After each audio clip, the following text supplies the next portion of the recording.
Wel, bore da o Eglwys Sant Tomos Church yma yn Llanbed, ar fora Sul braf ar ddechrau wythnos Cymorth Cristnogol. Ac yn gwmni i clonc 360 y bore yma, mae Twynog Davies, Cadeirydd Pwyllgor apel Llanbed ar Cylch ar yr ochr chwith, a Parchedig Flis Randall yn y canol, sef gweinidog Eglwys Sant Tomos, a Deborah aelod o'r Pwyllgor ac hefyd ysgrifennydd Eglwys Sant Tomos. Wel, Twynog, mae wedi bod yn fora bendigedig o wasanaeth ac addoli'r arglwydd ar ddechrau wythnos Cymorth Cristnogol. Sut mae'r wythnos wedi cael ei threfnu a beth sydd wedi cael ei roi ar y fwydlen, os gael ddeud, ar gyfer yr wythnos? Wel, yn ti'n gwybod, Rhys, mae yna bwyllgor gweithgar iawn, da ni yn Llanbed, bobl brwrydig iawn yn y gwaith.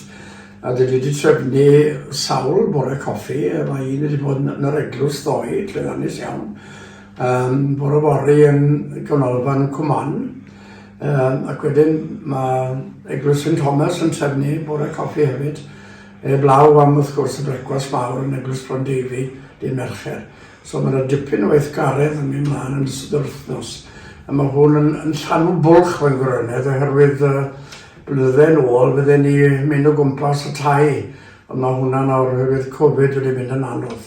Ac ar ben popeth arall, mae gyda ni aelodau reit heini yn perthyn i'r Pwyllgor, a mae yna dipyn o deithiau cerdded wedi cael ei trefnu, a mae'r cyfan mynd i ddod gobeithio a elw sylweddol i Cymorth Cristnogol mewn cyfnod pan mae problemau enfawr yn y byd. Fe glywon ni gan neges gan Flis bore yma fod yna 44 miliwn o bobl yn y byd ar hyn o bryd yn y wyni. A'n braint ni wedi cysio cofio am difreintiedig. Rhoi mi'n erth i wneud fy rhan medden antlais i gario baich fy mrawd i weini'n dirion dros y gwan a chynwrth o'r clawd. A dyna yw'n braint ni, dwi'n meddwl. Diolch yn fawr iawn, Twynog, ac wrth gwrs y gweithgareddau yn ystod wythnos Cymorth Cristnogol, ond mae yna weithgareddau hefyd tu allan i'r wythnos gan obeithio. Lenni, wrth gwrs, mi gawn ni Carol Cerdd a Chan yn ôl wyneb i wyneb, sef un o'r... Bydde hwnna'n hyfryd. Gobeithio fydd y mosbyl eleni. Gobeithio wir.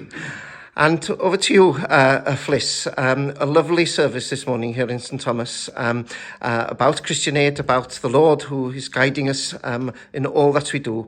And you chose the book of Revelation this morning and the Tree of Life. Can you say a bit more about your theme this morning? Absolutely. It's all about being fruitful, which is a theme throughout the Bible, and we took a few kind of passages from Revelation, particularly Revelation 21, and we looked at what that might say to us today for Christian Aid Week, because that's not just a vision of the future, but it's a vision of how we could be living now, and what does it mean for the world to be fruitful, and what can we do to share what we have. We know that climate injustice is caused mainly by us in the West, but it affects those poorest people in the world. So we've been thinking about all those themes today, and it kind of culminated with us praying through the Tree of Life and writing down prayers and pledges that were then stuck on a very bare Tree of Life, and it looked a bit more fruitful at the end. And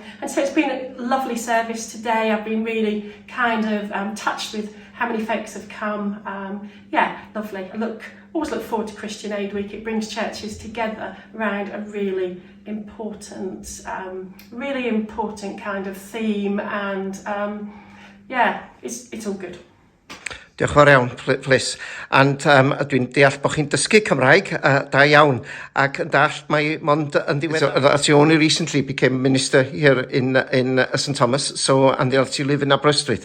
So may we wish you well in your ministry here in St. Thomas. Thank you. And mynd drosodd at Deborah. Wel, Deborah, ddari chi roed darlleniad bore yma cyfeirio at rei o'r gweithgareddau, a da chi wrth gwrs yn ysgrifennydd yma yn St. Thomas ac yn gyntrysorydd Pwyllgor apel Llanbed ar Cylch.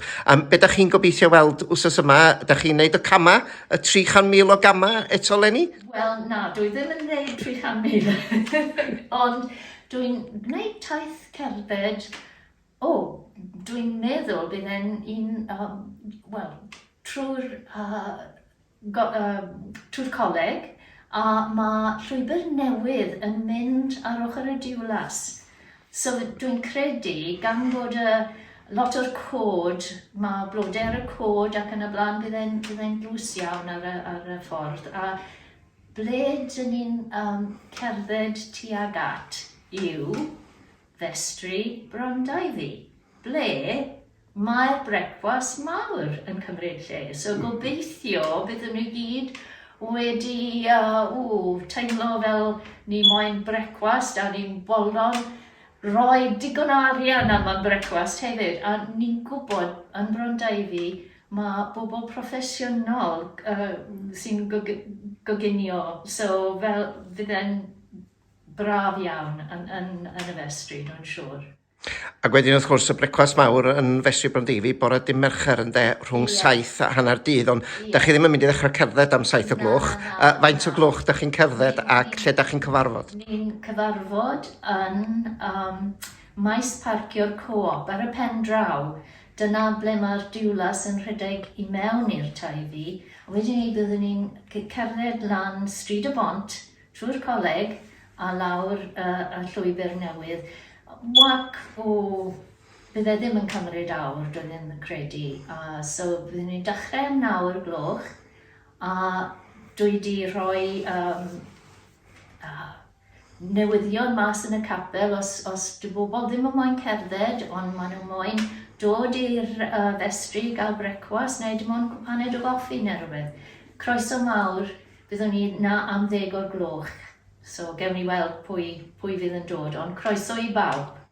Ardderchog, wel, gobeithio fydd y tywydd yn braf fel heddiw, ac gobeithio fydd yna fintau dda yn dod i gefnogi, ac mae'n swnio fel fydd pawb yn llwglyd iawn erbyn diwedd y daith cerdded ac yn heiddi y brecwast mawr yn festri Bron Davies.